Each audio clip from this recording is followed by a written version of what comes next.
di luar.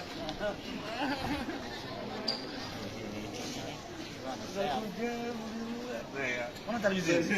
Marah saya tadi. Enggak, saya bilang jangan telepon-telepon dulu, jangan tuliskan pesantren. Saya dulu kalau saya kita kan suka ngobrol di luar. Boleh lihat tuh kan. Udah lama masih betul loh. Sampai itu lihat. Orang jadi cakap apa kan. Jawa.